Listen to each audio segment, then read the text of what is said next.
Hi, my name is Karina Akira. I'm the managing editor of Canadian Auto Dealer. I'm here with Ian MacDonald from Trader, a trader that recently released a study revealing that consumers generally want incentives as an incentive to help them purchase vehicles. So Ian, maybe you can kind of describe or go in more detail about what the study has to offer and why it's important for dealers to be aware of it.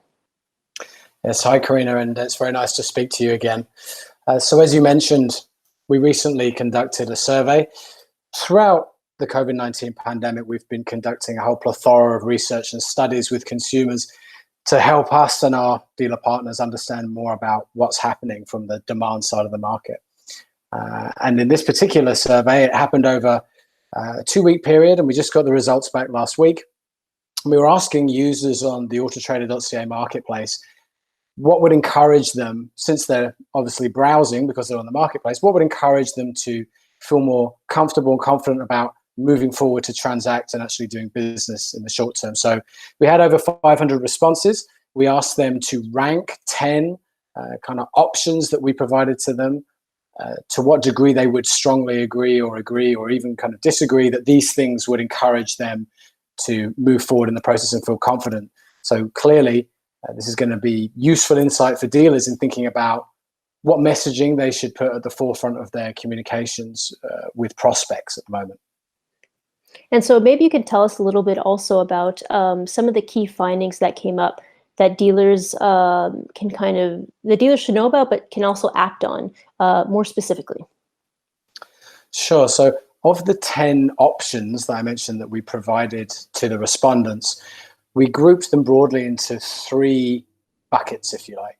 And the first was around financial-based incentives. The second was around alternative shopping options. So that's the kind of remote selling type options like home test drive and delivery and things like that. And then the last bucket was around the nuts and bolts of hygienic practice within the dealership, social distancing, wearing masks, cleaning down steering wheels, all that kind of nuts and bolts stuff that is so important at these times. And what we found was pretty interesting, in fact, because of the top 3 that were ranked, most strongly agree, they were all financial incentives. So in first place, 74% of the respondents said that 0% financing would get them to start transacting and thinking about doing business in the short term. And then 73% said offering no charge maintenance on new purchases. Alternative payment options and plans was in 3rd place. So, and then again in 4th place actually was the hygienic actions thing. So informing customers of the dealership's cleanliness and hygiene during this time. So in general, what the takeaway from this for us was that, and this is reflected in some of the other research that we're doing on an ongoing basis as well, consumers' concerns have kind of evolved from maybe a month or 2 ago from actually the health aspect of the pandemic itself and staying safe, and it's evolved into more of an economic concern. So what they're really thinking about now and what's most motivating to them is financial outlook, the risk to themselves, both personally around kind of employment and things like that, but also more broadly, the Canadian economy. So those are the things that are coming to the forefront of consumers' minds. And I suppose that's natural to a degree as we've seen flattening in various curves and whatnot across provinces and across our country. So it's still super important. And obviously from a regulatory standpoint, dealers still absolutely have to be across the correct social distancing, the correct hygiene measures and all this kind of thing. But for consumers, yes, that's important. But if you excuse the pun, it's becoming kind of a hygiene factor. They go to the grocery store, they're used to kind of lining up and people having masks. They sort of expect that within the dealership experience. What's at the forefront of their mind to get them transacting is this financial incentive area. Now, apart from these key areas, there were several other statistics, some other things worth underlying. Is there anything else that dealers should be aware of, either that's good news or maybe just things they should keep in mind as they move forward, hopefully slowly towards recovery? Yeah, for sure. So while the options were ranked by the users and financial incentives were very important, as we've discussed, we also asked about those alternative shopping options, things like offering home delivery of the purchased vehicle, test drives delivered to the home and things like this. And those things still ranked, more than half of users still said that they agreed or strongly agreed that those things would encourage them to do business and be in contact with dealers and transact. So for dealerships, I think it's really about understanding that all three of these things play a really important role, albeit maybe at different points in the kind of journey that they're going to go through with the prospect. So from a dealership standpoint, yes, thinking about the financial incentives, but also taking every opportunity that they can to communicate with prospects and customers that they offer these services. So, speaking about an example that's close to home, at Trader Corporation, we recently launched contactless servicing badges on the marketplace. So dealers who offer some of those alternative selling methods are able to advertise that fact on the SRP to encourage consumers to click through to view their vehicles. And we're offering that free of charge to autoTRADER marketplace subscribers. But it doesn't just end there. It's also obviously on the dealer's own website, things like their paid search copy. I think about dealer remarketing. A lot of dealerships these days do a great job of remarketing users who have shown interest in their vehicles.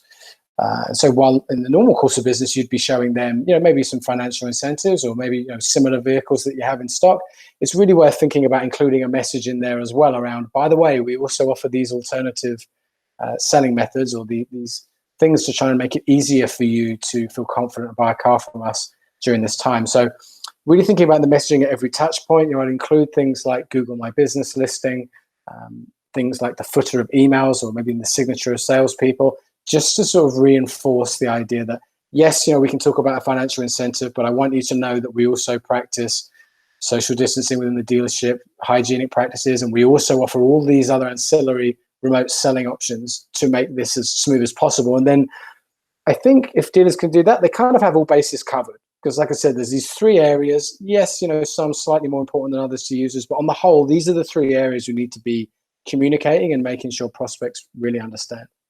So that's interesting. So they need to focus on really those three areas. But as they focus on those three areas, do you have any parting advice you can offer to them or any additional insights that can help them along the way on this path? Sure. So I think, as I mentioned, making a priority to be able to communicate that those three sort of key things is really important. But in addition, I suppose there's a kind of emotional and rational aspect, as anybody who's been involved in business knows, but particularly car dealers, because buying a car for a consumer can be a visceral kind of purchase. There is a desire among consumers, I suppose, to almost feel that they are getting a good deal. And that's there all the time, but particularly during COVID and the pandemic. And, you see in the press ourselves, there's some quite sort of what I would call doom and gloom type stories coming from different kind of organizations around auto sales and the prospect of the future for auto sales. We know in the industry that dealerships have been restricted in their operations in different provinces at different times to different degrees. But that, of course, has had an impact on car sales. So kind of looking at just that 4 to 6 week period and then extrapolating, what some people may find a sort of pessimistic view of things, but consumers are reading those kind of things. So we have to be cognizant of it as well for us in the sort of dealership industry and the auto industry. So with the incentives and the things like that, I think being able to explain to consumers that maybe this deal that I'm offering you isn't a normal deal, or that this current package that we're offering is to do with this time, is going to help consumers to sort of feel confident that, okay, maybe I should transact now, because they may be thinking, well, should I wait for 3 or 4 months? I'm reading stuff in the press about the auto industry, and will I get a better deal 3 or 4 months down the track, and this kind of thing. So not just talking and mentioning and marketing the incentives that are in play, but also dealers providing context around that to say, why is now a good time to get in a car and take advantage of this? And is this, make them feel that emotional kind of feeling that some consumers need to pull the trigger on a purchase. That would be a big piece of advice. But I think in general, this, along with a number of other metrics and measures that we survey on an ongoing basis, do provide reasons for optimism for us in the industry. For example, the percentage of Canadians, respondents, who were very concerned about the COVID health aspects of the pandemic since we started this at the end of March, that's dropped from 66% to 38%. The percentage who feel that the the COVID pandemic is getting worse has dropped from 78% to just 14% last week. So users are feeling better about the health aspects of the pandemic. And like I mentioned earlier, what it is transitioning to is this economic nervousness. And that seems natural. So users who agreed that they were nervous about the economy, that was at 87%. That's still up there at 81%. And that's why these financial incentives, this is the thing that's at the forefront of the users' minds. It's stuff like losing their job and will they be able to afford the car and things like that. So that's why the financial incentives is kind of number one. The second thing would be around the remote selling options, because it just make it easier to transact. And then the third thing, the hygiene factor, just sort of mention it everywhere you can, is that the dealership is complying with local regulations.